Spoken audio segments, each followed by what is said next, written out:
En esta serie que hemos estado compartiendo de perfumar su presencia o como perfume para Dios, que es el título de la serie, usar un prototipo de adorador muy inusual, muy diferente a todos los demás que podamos haber visto en las dos enseñanzas anteriores y que podamos ver en el resto de la Biblia. Bye. Y yo quiero que tú vayas conmigo primero a Lucas capítulo 7, porque vamos a leer la misma historia en dos evangelios, los pasajes paralelos. Ustedes saben que el Nuevo Testamento tiene 4 evangelios. Los primeros 3, Mateo, Marcos y Lucas, se le conoce como evangelios sinópticos porque ellos los 3 hacen una sinopsis de los eventos de la vida de Jesús y son muy similares y comparten historias paralelas. Y lo primero que vamos a ver hoy es en Lucas capítulo 7, versículos 36. Si ustedes quieren, presten atención con sus oídos y sus mentes puestas en lo que voy a estar leyendo para que no se pierdan. Pero estoy haciendo referencia solamente de la cita bíblica para que después lo lean en su casa con tiempo. Lucas 7, comenzando en el 36, pero yo no voy a leer todos los versículos, sino una porción del pasaje o 2 porciones y después voy a leer en Marcos el pasaje paralelo. Y la historia dice así, la que les quiero compartir hoy. Uno de los fariseos le pedía que comiera con él. Le pedía a Jesús, casi rogándole, ven a comer conmigo a mi casa. Los que han leído el Nuevo Testamento, a ver, los lectores del Nuevo Testamento, levanten su mano un momentito acá. Ok, ¿y los demás? Entonces, todo el que ha leído el Nuevo Testamento, y si no lo has hecho, léelo, los 4 evangelios, te vas a dar cuenta que mencionar el nombre o el título fariseo, ¿saben quién era un fariseo, verdad? Era una de las religiones más importantes en Israel. Había 2 grandes religiones, en realidad 3, pero vamos a decir 2 religiones apegadas a la ley de Moisés. Eran los saduceos que dominaban el templo y los fariseos que tenían dominio de la sinagoga, unos pequeños lugares de reunión. ¿Cuál es la diferencia principal en estos 2 grupos? Bueno, además de que los saduceos eran los sacerdotes y en el caso de los fariseos eran los escribas, los traductores de la Biblia, del Antiguo Testamento, por decirlo de alguna manera, había una diferencia principal. Los saduceos no creían en la resurrección. No creían que los muertos un día van a ser levantados de la tumba. Los fariseos, por su parte, iban un poco más adelantados y se parecían en eso a nosotros, en que sí creían en la resurrección. Sin embargo, cuando Jesús aparece en la escena de Israel, de la Palestina del primer siglo, y comienza él a revelarse como el Hijo de Dios, saduceos y fariseos, que tenían tanto en contradicción, se ponen de acuerdo y se convierten en enemigos de Jesús. Entonces, la palabra fariseo casi que es un sinónimo de enemigo de Cristo en los evangelios. Sin embargo, miren ustedes qué cosa, que que era un fariseo, le pedía a Jesús que comiera con él.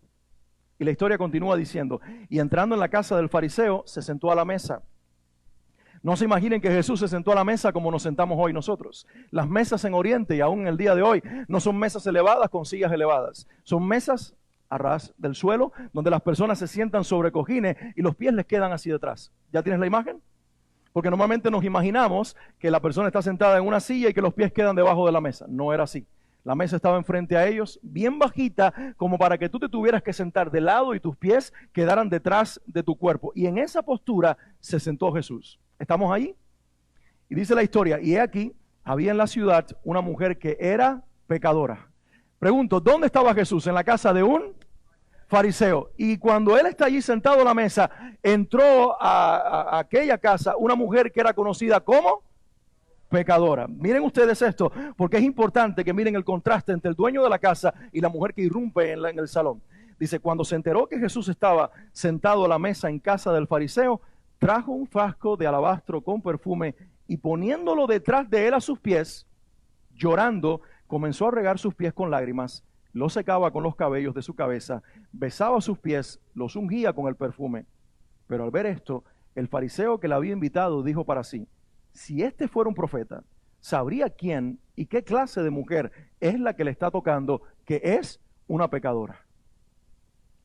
Volviéndose hacia la mujer, hay un relato de por medio en el que Jesús hace una parábola y le pregunta al fariseo, ¿a quién cree que Dios perdonaría más si, poniendo el ejemplo de un hombre que tiene 2 deudores y uno le debe $50, para ponerte un ejemplo en términos monetarios modernos. Dice, uno le debe $50 y el otro le debe 500 y a los dos les perdona la deuda. ¿Quién crees que le agradecerá más? Le pregunta él al fariseo. Y el fariseo dice, oh, yo supongo que al que le perdonaron los $500. Dice, precisamente, dice Jesús, es lo que ha ocurrido en esta habitación. Y volviéndose hacia la mujer, le dijo a Simón, ¿ves esta mujer? Yo entré a tu casa, no me diste agua para los pies, pero ella ha regado mis pies con sus lágrimas, los ha secado con sus cabellos, no me diste beso, pero ella, desde que entré, no ha cesado de besar mis pies. No ungiste mi cabeza con aceite, pero ella ungió mis pies con perfume. Por lo cual te digo que sus pecados, que son muchos, han sido perdonados, porque amó mucho. Pero a quien poco se le perdona, poco ama. Y a ella le dijo, tus pecados te han sido perdonados. Cuando vamos a Marcos, Marcos relata la historia de esta forma y dice, estando él en Betania, ahora nos dice el pueblo en el que Jesús estaba, estando él en Betania, sentado a la mesa, en casa de Simón. Él era amargo como un limón, eso fue lo que pasó aquí. Sentado a la mesa en casa de Simón, escuchen esto, el leproso. Alguien diga conmigo, el leproso. Si tú entiendes la cultura de Israel, en Israel se decía que cuando alguien era leproso no podía tener contacto con los demás. Por eso es que este fariseo le rogaba a Jesús que viniera a su casa. ¿Vas entendiendo? Porque aún los que eran parte de su religión no se podían relacionar con él, porque si tenían contacto con los muebles que él tocaba, la ropa que él se vestía o con su persona, inmediatamente eran contaminados y tenían que ser sacados fuera de los ambientes públicos de la ciudad. Así que Simón era un paria, era un desterrado. Era alguien que, a pesar de tener un nombre y pertenecer a una religión importante, su enfermedad lo había marginado. Dice que a pesar de eso, vino una mujer con un frasco de alabastro de perfume, la misma historia, muy costoso, de nardo puro, y rompió el frasco, lo derramó sobre la cabeza de Jesús. Pero algunos estaban indignados y se decían unos a otros, ¿para qué se ha hecho este desperdicio de perfume? Porque este perfume podría haberse vendido por más de 300 denarios y dado el dinero a los pobres. Después dice otro pasaje en Juan 11 que algo similar, en un momento similar, dijo Judas Iscariote, que es el padre del comunismo. ¿No?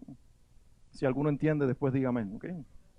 Porque este perfume podía haberse vendido por más de 300 denarios y dado el dinero a los pobres, y la reprendían. Pero Jesús dijo, dejadla. ¿Por qué la molestáis?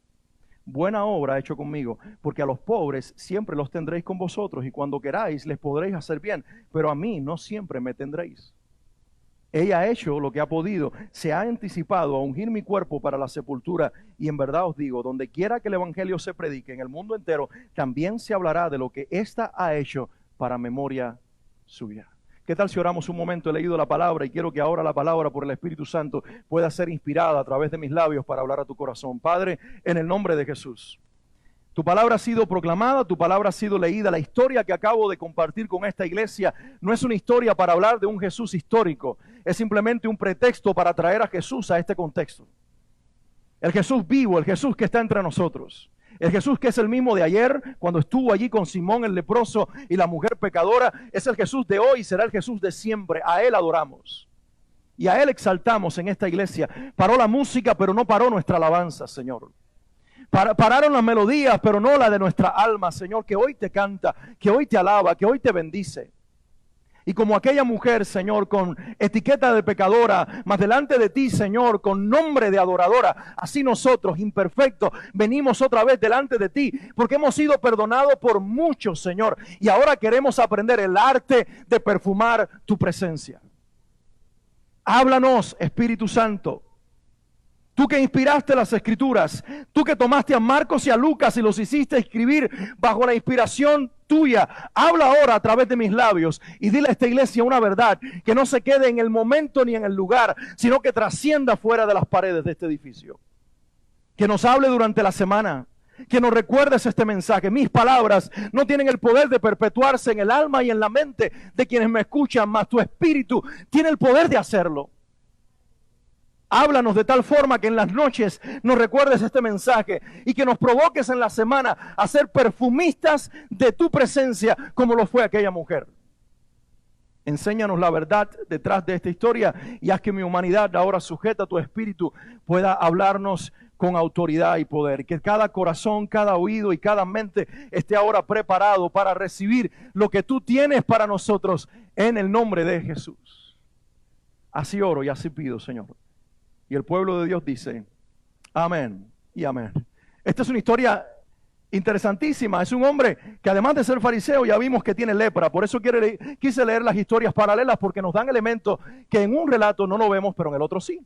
Simón tenía lepra. Simón tiene una enfermedad que, como bien dije hace unos minutos atrás, es rechazado por la enfermedad que tiene. Y es por eso que él escuchó, Jesús sana, Jesús liberta, Jesús quita enfermedades que nadie puede curar. Le voy a pedir que venga a mi casa a ver si él se digna a sanarme. Y le ruega a Jesús que haga algo que ni sus líderes religiosos hacen, y Jesús acepta. Jesús acepta lo que era inaceptable. ¿Alguien entendió lo que la historia nos está diciendo? Jesús acepta lo que es inaceptable. Ese es el Señor que tú y yo tenemos.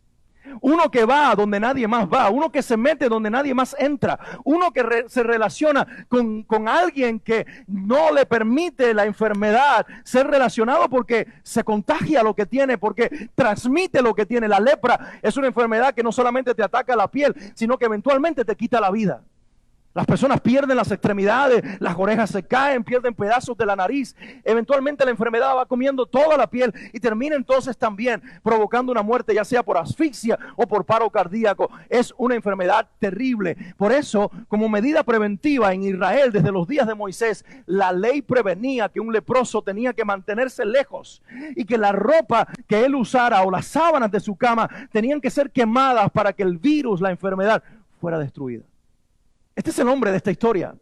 Es un hombre marginado, es un hombre que un día tuvo renombre, pero que ahora tiene marginación, que un día perteneció a un grupo, pero que ahora la enfermedad lo excluyó de su propio grupo, y que tiene que salir a buscar a aquel que su religión margina, critica y censura, nada más y nada menos que a Jesús.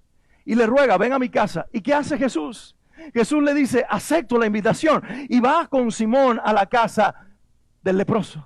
Y entra en el lugar de la inmundicia y se sienta donde posiblemente Simón se ha sentado alguna vez. Jesús se expone a la enfermedad porque, como es Dios, Él sabe que Él está por encima de la enfermedad. Por eso, si tú y yo no podemos entrar a los ambientes donde reina la enfermedad, Jesús con nosotros puede entrar y hacer que las cosas cambien y sean diferentes, porque ahora Él entra a través de personas como tú y como yo, que portamos su presencia. 5 entendieron, los demás, cuando les caiga la revelación de Dios, podrán decir amén. Ahora, había todo un ritual de recepción a los invitados en las casas de Israel.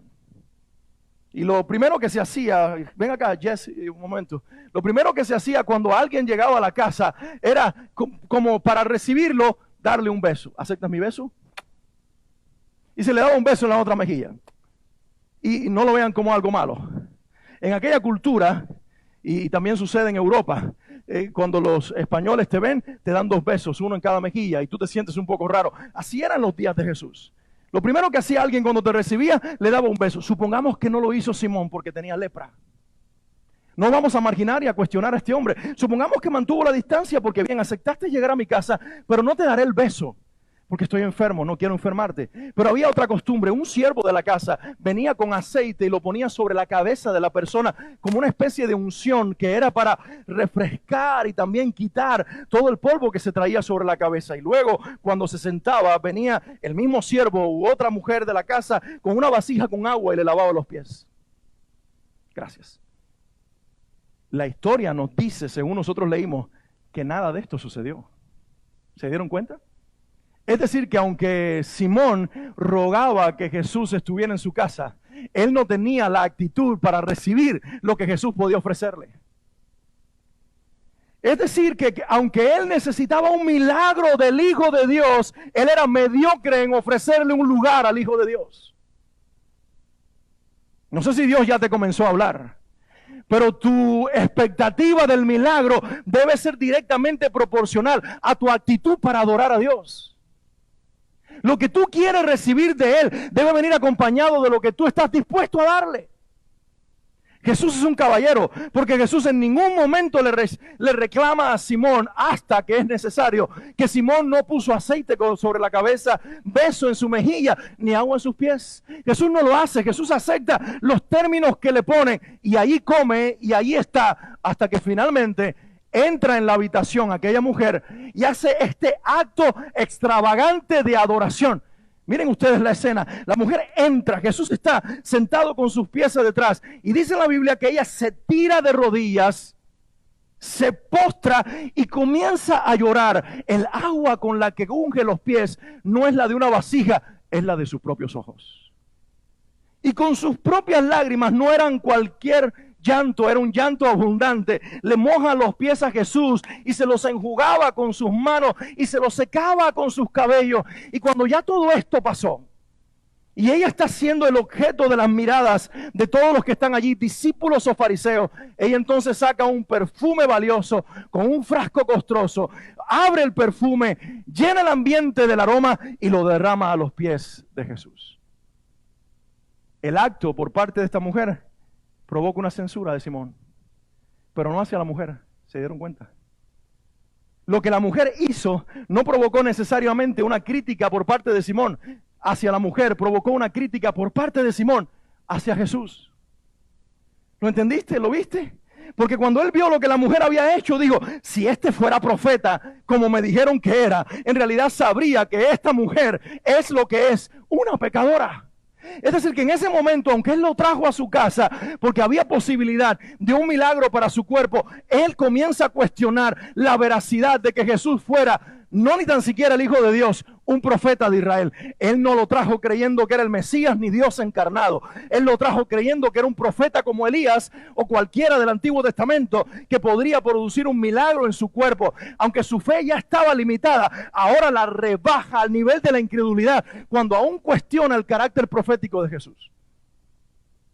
Porque ese es el corazón del mediocre. El corazón del mediocre frente a los actos sublimes de adoración no mira el acto, sino quién es la persona. No mira lo que la persona está ofreciendo, sino quién la persona fue. Porque ambientes de extrema religiosidad son ambientes donde se cuestiona el carácter de las personas y no lo que la persona llegará a ser en las manos de Dios. Ahora permítanme a ustedes dejarles algunas cosas en relación a esta mujer, porque mi tema no es Simón. Él solo es una introducción. Quiero, en relación a esta mujer, enseñar o manejar 4 principios que ella manejó, que nos enseñan lo que es el arte de perfumar la presencia del Señor. ¿Saben para qué estamos aquí, verdad? ¿Y cuál es el sentir y el propósito de esta serie? Es que cada uno de nosotros aprendamos los códigos y aprendamos la manera que el cielo quiere recibir nuestra adoración. Pregunto, ¿hay gente con corazón de adorador en este lugar? No te dé pena ni vergüenza reconocerlo. Hay gente que puede levantar su mano en este lugar y decir, no soy perfecto, he fallado mucho en la vida, pero aquí estoy con un corazón para Dios y quiero aprender, tengo sed de que me entrenen a cómo ser cada día mejor en mi experiencia y en mi expresión de adoración a mi Dios. ¿Estás aquí en esta mañana? Bendito sea el Señor. Para ustedes, estos 4 aspectos que destaca la historia. En primer lugar, esta mujer decide entrar a un ambiente incómodo. Si tú quieres ser un adorador del Señor, tú tienes que estar preparado, no solamente para adorarle en los ambientes más cómodos, sino en los ambientes más incómodos. Siempre que Jesús está en un lugar, cuando estaba físicamente en la tierra, sucedía y sigue sucediendo en nuestros días, que ahora está en medio de ambientes de iglesia espiritualmente hablando, pero sigue ocurriendo lo mismo. Normalmente alrededor de la persona de Jesús no solamente se reúnen adoradores, sino también religiosos. ¿Cuál es la diferencia entre uno y el otro? El adorador es el que lo hace todo de corazón y el religioso es el que lo hace todo por una tradición. A lo mejor creen lo mismo, pero no desde el mismo lugar. A lo mejor cuando hablan de lo que creen de la palabra, coinciden en creer exactamente lo mismo. Pero Dios, que mira el corazón, dice sí, pero uno es calificado y el otro es descalificado. Porque uno habla desde lo aprendido externamente o intelectualmente, y el otro desde una experiencia que une la mente con el corazón y el corazón con el mismo espíritu. Y siempre que Jesús está, se van a reunir alrededor de él los ambientes religiosos con los ambientes de adoración. Y va a ser incómodo, porque el que quiere adorar a Dios tiene que romper con el esquema que establece la religión. Es lo que hace esta mujer. Jesús está sentado en un ambiente donde reinan fariseos. Yo no creo que Simón era el único fariseo allí. Yo creo que algunos se habían atrevido a entrar a la casa del leproso. Y además está su familia, farisea también como él. Están los que servían en su casa, que eran fariseos como él. Está un montón de gente que pertenece a una religión organizada, que aprendió costumbres más no adoración.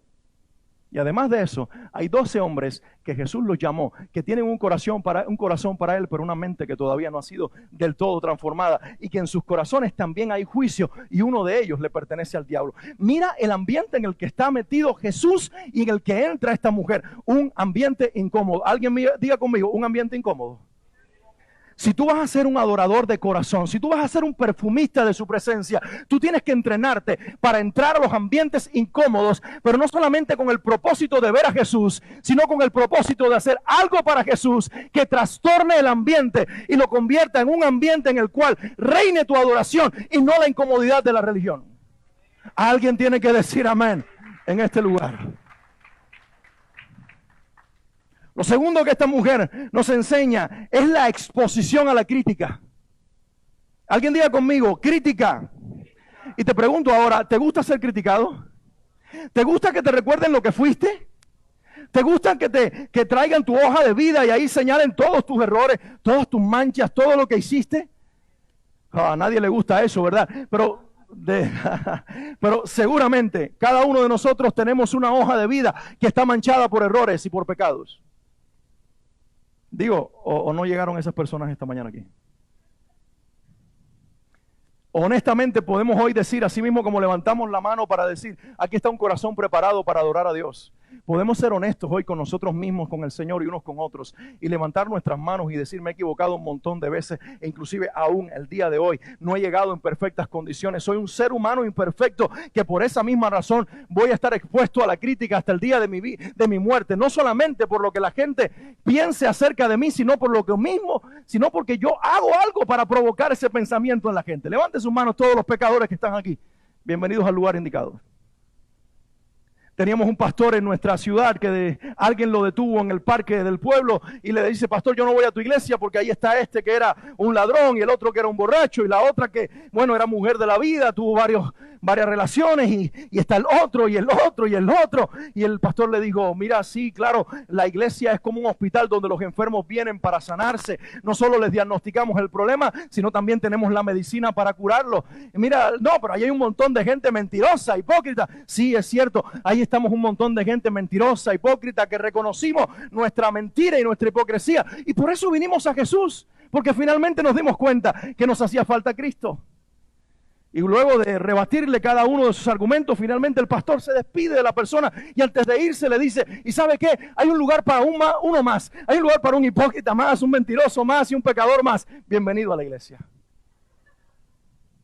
Porque todos tus argumentos en contra de los ambientes, de las personas, de las manchas que hay en nuestras vidas, en contra de lo que pueda existir en la iglesia, es sencillamente un dedo señalando que precisamente para eso vino Jesús, para tomar la basura del mundo y convertirla en la joya del cielo, para tomar la escoria de la sociedad y convertirlo en lo más preciado del mismo cielo, para tomar lo que no servía en la tierra y convertirlo en lo que servía. Disculpa que hable así de ti, pero lo que quiero recordarte es que nadie es tan bueno como para saciar las demandas de un Dios santo. Él se hizo carne, no pecado, mas sí carne. Sin pecado cargó nuestro pecado para que ahora tú y yo nos paremos limpios delante del Señor y podamos adorarle.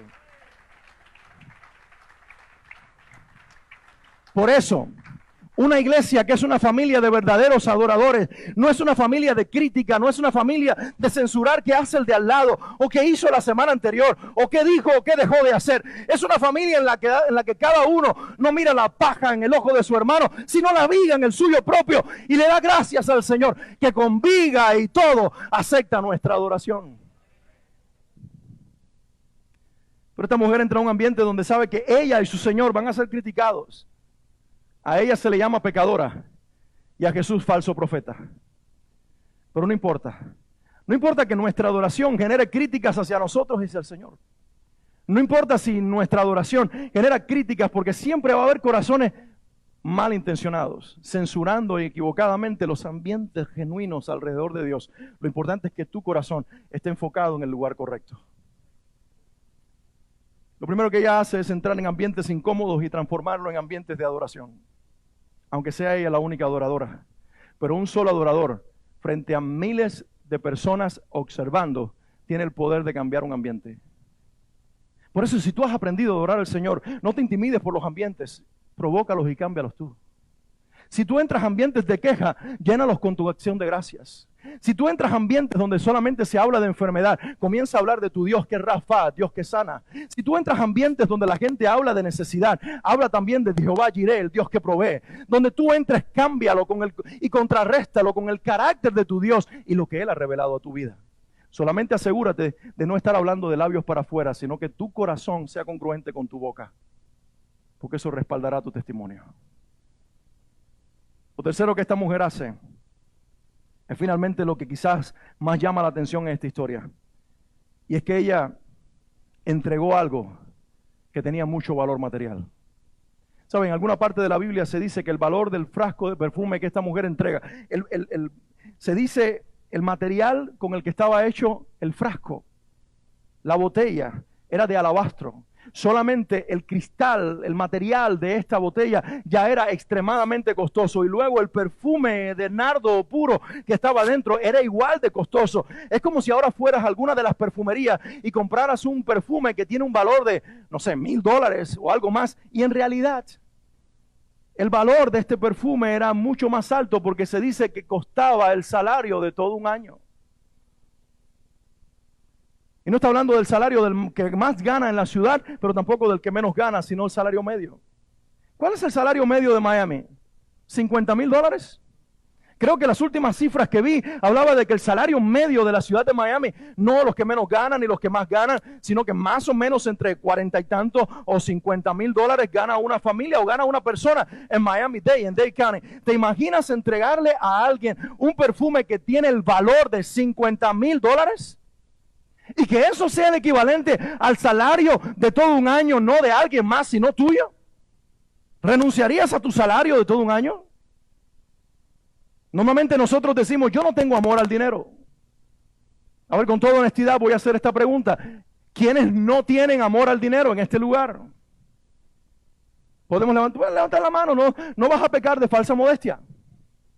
Se sienten como medio que este pastor es una trampa la que me está haciendo.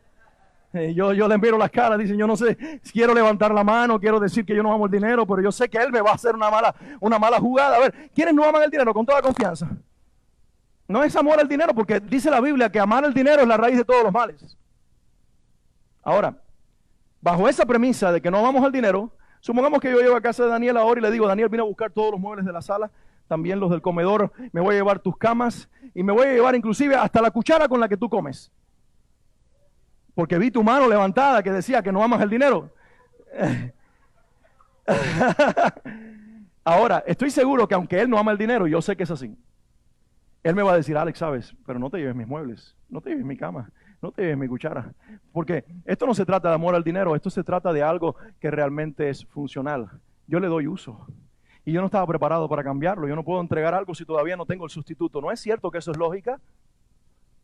Y no se trata solamente de tener amor al dinero, se trata de que las cosas en este mundo material sí tienen valor. Puede ser que tú digas, ese zapato no vale $200, pero el mercado le puso ese valor. Así que aunque tú llegues a la tienda y le digas a la persona, mire, le voy a comprar ese par de zapatos por $30, el que trabaja en la tienda no se lo va a vender. ¿Sabe por qué? Porque ahí hay una etiqueta, hay un tag que dice $250. Usted le debe $220 a la tienda, $30 no va a cubrir el valor de ese zapato, porque aunque usted no se lo dé, el mercado se lo dio. ¿Me estoy haciendo entender? Entonces, más allá del amor al dinero, hay un mercado de valores que le da precio a las cosas. ¿Hay inflación? Lo entiendo, lo siento, hay inflación. Eso es parte de la vida. Y la inflación hace que nosotros estemos pagando más por algo que cuesta menos. Lo entiendo, en los días de Jesús era también. Pero el mercado de valores le da precio a algo. ¿Estamos captando? Así que cuando esta mujer llega con ese perfume, que entre la botella y el perfume dentro combinado tenía el valor del salario de un año, ponte en su lugar. Hace muchos años, hace 10 años en realidad, tuvimos con nosotros en una conferencia al pastor Rey Matos de Puerto Rico. Él y su esposa vinieron y recuerdo que estábamos en la casa reunidos con un grupo de líderes de la iglesia, hicimos un almuerzo, el Rey nos dio una palabra y el Señor le pone en el corazón a Swanley que le regalara a la esposa del pastor un perfume que recién le habían regalado. Creo que era un Pleasure de Steel Odor. Un perfume que le gusta a ella, no es de los más costosos, pero tiene su valor. Y en aquel momento, económicamente, no estábamos en nuestra mejor temporada. Así que ella me contaba, y inclusive se lo compartió a la misma Mildred en un momento después, la esposa del Rey, que ella tuvo que luchar con la decisión de se lo doy o no se lo doy. Y finalmente tomó la decisión y se lo regaló. Pero lo que quiero poner aquí no es el hecho de que se lo regaló. Porque cuando uno tiene un perfume, uno viene y le dice a la persona, te lo regalo. ¿Cierto? ¿Para qué? Para que lo tomes, para que te lo lleves y para que lo vayas usando hasta que se te acabe. Eso no es lo que hacemos. ¿Quién ha regalado un perfume aquí en este lugar? Tú se lo regalas a la persona, ¿cierto? Pero esta mujer no regaló el perfume así. Esa no fue la forma en que ella regaló el perfume. ¿Tú te diste cuenta de lo que ella hizo? Ella vino y rompió el frasco. Ella vino y rompió lo que tenía valor. Es decir, que después que ella lo deshizo, ya ese frasco de alabastro no sirvió para más nada. Le dio el uso de un solo momento. Y cuando se rompió el frasco, ¿qué pasó con el perfume? Se derramó completamente. Nadie más lo pudo usar. Solamente Jesús una sola vez en sus pies. Es decir, que el hecho aquí sobresaliente no es que ella entregó algo de mucho valor, sino que lo entregó una vez y para siempre. Porque cuando tú regalas un perfume a alguien y te lo encuentras otra vez, le dices, ay, ese fue el que yo te regalé. Sí, ese fue el que tú me regalaste. Y sientes una especie de satisfacción porque el otro huele bien gracias a ti. Entonces la semana siguiente lo vuelves a ver y le dices, y estás oliendo a mí, ¿verdad? Pues ya no huele al perfume, ya huele a ti porque fuiste el que se lo diste. Pero esta mujer no hizo eso. Esta mujer rompió el frasco de perfume, lo derrama a los pies de Jesús una vez y para siempre. Es un acto de locura. Es un acto extravagante. Es un acto ilógico. Míralo desde la perspectiva humana. Nadie pensaría en hacerle un regalo de esa forma a otro, rompiendo la vasija y derramando el perfume. Se perdió algo que cuesta el salario de un año. Pero sabe, los verdaderos adoradores, y este es el principio más importante que hoy te quiero enseñar. Los verdaderos adoradores no solamente ofrecen algo que les cuesta, sino que también lo ofrecen en los términos que el cielo lo está demandando. Oh, no sé si alguien entendió esto. Los verdaderos adoradores no solamente ofrecen lo que les cuesta, sino también lo que el cielo está demandando en los términos que arriba pide que abajo dé. ¿Por qué dices eso, Alex? Jesús dijo frente a la crítica y la reprensión de las personas, cuando vieron que rompió el perfume, ellos dijeron, ¿qué es eso que hizo? Se podía haber vendido y darle con el dinero de la venta comida a los pobres, y eso sería más agradable para Dios. Juan añade que Jesús dijo, a los pobres siempre los tendrán, pero a mí no. Y dice este relato de Marcos, que las palabras de Jesús fueron las siguientes: déjenla en paz, no la censuren más, no la tilden de loca, no la critiquen por lo que hizo que parece extravagante. Por favor, paren de juzgarla. ¿Por qué la molestan? Buena obra ha hecho conmigo.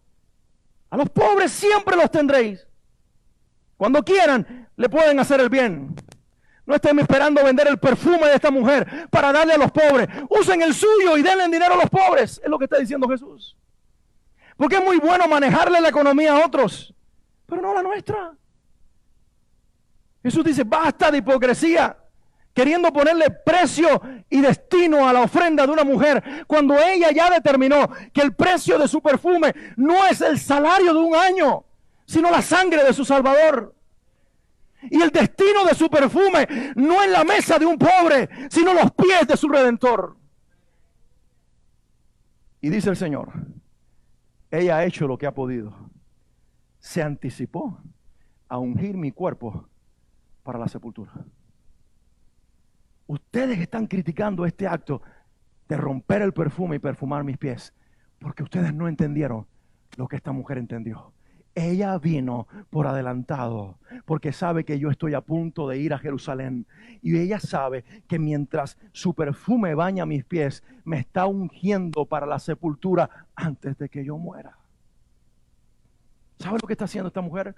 No solamente entregando algo de mucho valor, sino que esta mujer entiende cómo entregarlo. Querida iglesia, si vamos a ser expertos en el arte de perfumar la presencia del Señor, no solo debemos aprender a entregar lo mejor y lo más costoso, que implica lo material, sino también a saber cómo entregarlo y cuándo entregarlo, porque el cielo le pone términos a nuestra adoración. El cielo le pone términos a nuestra adoración. Y cuando nosotros damos la adoración a Dios en los términos que el cielo lo pide, el cielo hace a nuestro favor lo que nadie más haría en el momento indicado. Mira lo que ocurre con esta mujer. El resultado de su acto de adoración es perdón público. En el relato de Lucas dice que Jesús, mirando a la mujer, le dice: mujer, tus pecados te han sido perdonados. Yo no creo que sea la primera vez que Jesús tuvo encuentro con esta mujer y la perdonó. Yo creo, en mi interpretación, por otro relato bíblico que encuentro que tiene similitud con este, pero lo voy a dejar allí en mi interpretación y no voy a entrar en ese detalle. Pero yo creo que en algún momento Jesús, en lo privado, en un ambiente más íntimo, le había perdonado los pecados a esta mujer. Pero hace falta a veces que públicamente, donde te han criticado, donde han sacado tus manchas, donde han dicho todos tus pecados, tus errores, tus defectos, se pare el cielo y tu Redentor, y en lugar de crítica y señalamiento, Él borre tus pecados, Él rompa el acta y Él diga: aquellos te llaman pecadores, mas yo te llamo perdonada. Y si hoy tú eres de los que sabe dar adoración en público, el Señor te perdonará en lo privado, pero saldrá a la palestra pública a decir: he aquí un perdonado y una perdonada que es experto en perfumar mi presencia en los términos que mi Padre puso.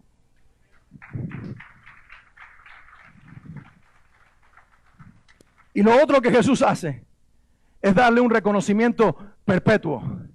Porque dice Marcos que Jesús dijo: y donde quiera que el evangelio se predique en el mundo entero, universalmente, en todo el globo terráqueo, se hablará de esta mujer. Y no solamente se hablará de ella en todo el mundo en estos días, dice Jesús, sino que aún después, en las siguientes generaciones, cada vez que alguien lea Marcos y alguien lea Lucas y alguien lea Juan, la historia de esta mujer será mencionada para recuerdo de ella, no de mí, dice el Señor, de ella perpetuamente. Qué precioso es Dios. Él es el objeto de la adoración, pero cuando se encuentra con alguien que es capaz de adorarlo como el Señor se lo merece, Él pone todo el enfoque en esa persona y dice: aún las generaciones se acordarán de ti, ya no como la pecadora, mas sí como la perdonadora, ya no como la que se iba a la cama con otros hombres, mas sí como aquella que supo perfumar los pies de su maestro.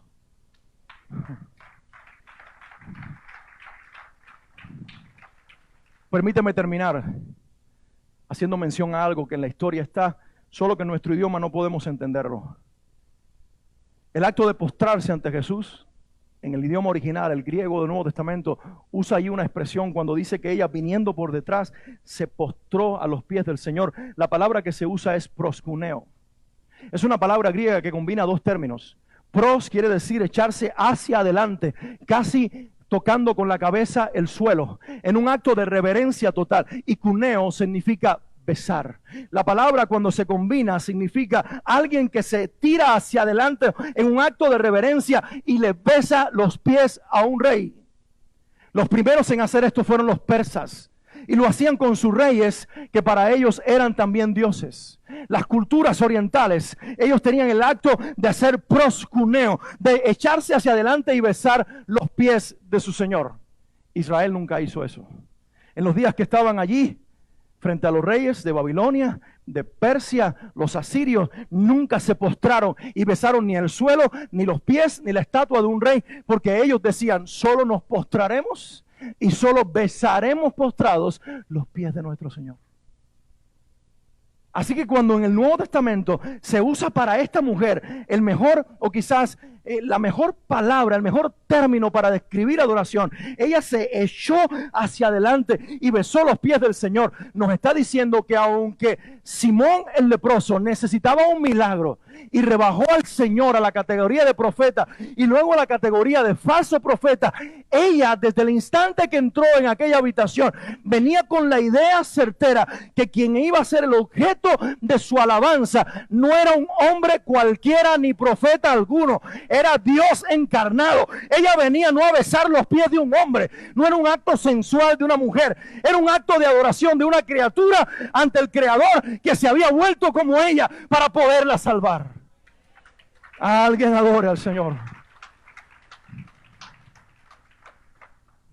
¿Qué hacemos tú y yo hoy? Si Jesús hace 2000 años se fue al cielo, ¿cómo perfumamos su presencia? ¿Cómo lo hacemos? ¿Cómo besamos sus pies? ¿Cómo nos rendimos en proscuneo, en verdadera adoración delante del Señor? Creo que los principios que manejamos en relación a esta mujer son universales y son atemporales. Dios sigue buscando gente que entre en ambientes incómodos y los transforme en ambientes de adoración. Dios sigue buscando gente que ya no le importe para nada la crítica, sino ser exaltadores de Dios. Dios sigue buscando gente que no le dé valor a lo material, que sepa que lo material tiene un valor, pero que el mayor valor que le demos a lo material sea el destino para el cual lo dediquemos, nuestro Dios. Y que aprendamos a darle a Dios nuestra adoración, pero no en los términos de la tierra, sino en los términos del cielo. ¿Y saben que eso me preocupa mucho?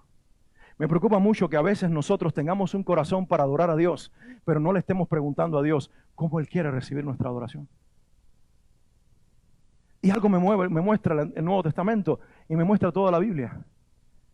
Que la gente extrema, que no mira alrededor suyo para ver lo que están pensando los demás, pero que tampoco hace lo que hace para llamar la atención, aunque lo llaman, lo hacen de corazón y lo hacen para Dios, son las que logran tocar el corazón del Señor. David en su momento bajó cuando vio el arca y estaba en su balcón y ve que el arca de Israel finalmente, la presencia de Dios entra a Jerusalén y bajó sin darse cuenta que traía unas batas de lino un poco íntimas como para salir a la calle. Y aquel rey con ropas de estar en su casa comienza delante del arca a danzar y la mujer en el balcón, la hija del antiguo rey, dice: ¿cómo mi marido es de loco? ¿A quién se le ocurre con esa vestimenta y con ese baile danzar delante de Dios? David, ya no eres el pastorcillo escondido entre ovejas que podía danzar y las ovejas berrear. No. Ahora eres el rey de un pueblo, date tu lugar. Por favor, actúa como un rey. Vístete con las ropas reales, ponte la corona real, pon cara seria de rey y recibe con reverencia el arca de Dios. Es lo que Mical está demandando. Pero David no tiene un corazón de rey. David tiene un corazón de adorador. Y David danza en los términos del cielo. No lo hace para llamar la atención de la audiencia, pero lo hace para llamar la atención de uno solo. Hace muchos años le escuché decir esto a Gary César, un pastor en Ciudad México, y conquistó mi corazón. Cuando nosotros adoramos, si adoramos correctamente, es cuando lo hacemos para el público de una sola persona. Cuando Dios es nuestro único público, se nos olvidan los públicos alrededor. Y puede ser que para algunos sonemos extravagantes, pero si lo hacemos de corazón y para nuestro Dios, para Él seremos perfume. Y lo mismo sucede con esta mujer, que entra a un ambiente donde es censurada, criticada, mal mirada, pero ella decide en ese lugar perfumar la presencia de su Señor, porque sabe que es el único momento que tiene, que Él está en su pueblo, que mañana será demasiado tarde, que tal vez luego lo verá colgado en una cruz y ella se lamentará por el resto de su vida, que no usó el momento oportuno para perfumar y ungir a su Señor antes de su sepultura. Hay tiempo para todo, hay tiempo para todo. No desperdicies el hoy esperando mañana hacerlo. Ofrécele a Dios en los términos de Él y en el momento oportuno la adoración que te pide. Quiero invitarte a que te pongas de pie.